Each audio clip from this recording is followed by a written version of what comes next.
رسول اللہ صلی اللہ علیہ وسلم نے فرمایا کہ جھوٹ کا انجام جہنم ہے۔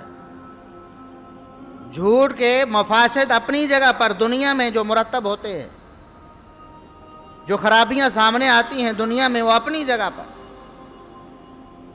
آخر کار انجام آخرت میں جہنم ہے۔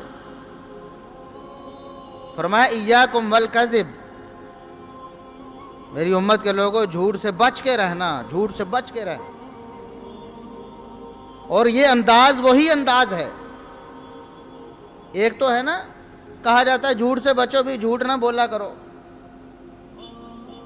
ایک یہ انداز ہے۔ اور ایک انداز ہوتا ہے جب ہم دیکھتے ہیں کہ ایک انسان کی جان کو خطرہ ہے،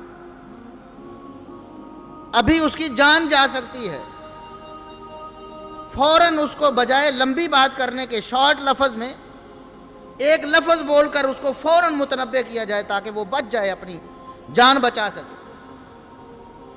ایاکم والکذب، بچ جاؤ جھوٹ سے، بچو بچو۔ جس طرح ہم کہتے ہیں دیکھو سانپ سانپ سانپ، یعنی اپنے آپ کو بچاؤ، ہٹ جاؤ، پیچھے ہٹ جاؤ، تمہیں نقصان نہ پہنچا دے۔ ایک عام طریقہ ہے کہ بندے کو کہا جائے کہ سانپ جو ہے نا وہ زہریلا ہوتا ہے، وہ آپ کی جان کے جانے کا سبب بن سکتا ہے، سانپ سے بچنا چاہیے۔ اور ایک ہے کہ بچو بچو، بچاؤ اپنے آپ کو سانپ سے۔ یہ انداز اللہ رب العزت نے اختیار کیا ہے، یعنی مبالغے کی حد تک سختی سے منع کر دیا کہ یہ ہلاکت ہے، فوراً اپنے آپ کو بچا لو، جھوٹ سے بچا لو اپنے آپ۔ کیوں؟ ان الکذب یہدی الی الفجور، جھوٹ انسان کو گناہوں میں لے جاتا ہے، گناہوں کی دلدل میں پھنسا دیتا ہے۔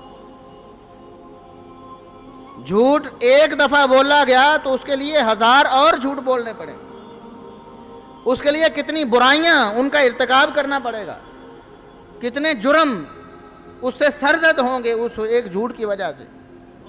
انسان گناہوں کی دلدل میں پھنس جائے گا۔ جب گناہوں کی دلدل میں پھنسے گا تو ان الفجور یہدی الی النار، گناہ اس کو جہنم میں لے جائے۔ جھوٹ ایک تو بذات خود گناہ ہے، دوسرا بے شمار گناہوں کا سبب بن کر انسان کو جہنم کا ایندھن بنا دیتا۔ اسلام میں جھوٹ کو کبیرہ گناہ قرار دیا گیا۔ کبیرہ گناہ، بڑے بڑے جو گناہ ہیں، بڑے بڑے جو جرائم ہیں، جو جرائم کی فہرست میں ٹاپ آف دا لسٹ ہے، ان میں سے ایک جھوٹ ہے۔ یاد رکھیں اسلام نے، اللہ رب العزت نے، رسول اکرم صلی اللہ علیہ وسلم نے جس جھوٹ پر، جس جرم پر، جس گناہ پر جہنم کی وعید سنائی ہے، یا اللہ کے عذاب سے ڈرایا ہے، یا لعنت کا ذکر آیا ہے اس کے ساتھ، وہ کبیرہ گناہ ہے، یعنی بہت بڑا گناہ ہے، بہت بڑا جرم ہے، اللہ کی نظر میں بہت بڑا جرم ہے۔ اور اس کے بارے میں آپ نے سنا فَنَجْعَلْ لَعْنَتَ اللَّهِ عَلَى الْكَاذِبِينَ، جھوٹوں پر اللہ کی لعنت کریں۔ لعنت کیا ہے؟ اللہ کی رحمت سے دوری کا سبب، اور اعلان ہے کہ یہ بندہ اللہ کی رحمت سے دور ہو چکا ہے، اس کی بدبختی اس پر اتنی غالب آ چکی ہے کہ یہ اب اللہ کی رحمت کا مستحق نہیں ہو سکتا۔ یہ ہے لعنت۔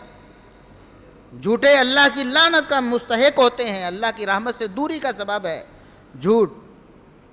اور دوسرا جہنم کی وعید آ گئی کہ رسول اللہ صلی اللہ علیہ وسلم نے فرمایا کہ جھوٹ انسان کو گناہوں کی طرف لے جاتا ہے، اور گناہ انسان کو جہنم میں پھینک دیتے ہیں۔ کبیرہ گناہ ہے، بہت بڑا جرم ہے اسلام میں، اللہ کے ہاں بہت بڑا جرم ہے، اور جنت سے محرومی کا سبب ہے، اور جہنم میں داخلے کا سبب ہے جھوٹ۔ اس لیے اس کو ہلکا نہ سمجھیں، جھوٹ کو معمولی نہ سمجھیں کہ ہم معمولی سمجھ کر ہمارے ہاں روٹین بن گئی ہے،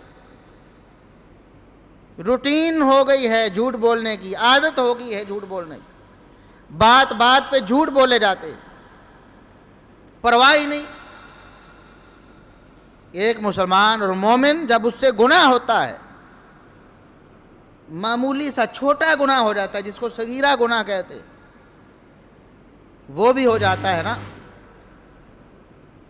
وہ پریشان ہو جاتا ہے، اس کو ایسے لگتا ہے کہ میں برباد ہو جاؤں گا، میرے اوپر اللہ کا عذاب آ جائے گا، میں نے اپنے رب کو ناراض کر دیا ہے، میں نے اللہ کے عذاب کو دعوت دے دی ہے۔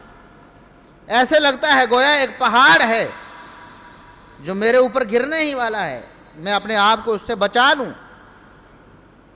معمولی جرم ہوتا ہے، صغیرہ گناہ ہوتا ہے، تب بھی دوڑتا ہے اللہ کی مغفرت کی طرف، توبہ کی طرف، معافی مانگتا ہے اللہ رب العزت سے۔ ہر گناہ کی ایک نحوست ہوتی ہے، بلکہ کئی گناہوں کی بڑی بڑی زیادہ نحوستیں ہوتی ہیں جو دنیا میں بھی اس کو برباد کرتی ہیں اور آخرت میں بھی اس کے جہنم میں جانے کا سبب بنتی، دنیا میں بھی اس کی رسوائی کا سبب بنتی، دنیا میں بھی اس کے نقصان کا سبب بنتی ہیں اور آخرت میں بھی اس کے نقصان کا سبب بنتی۔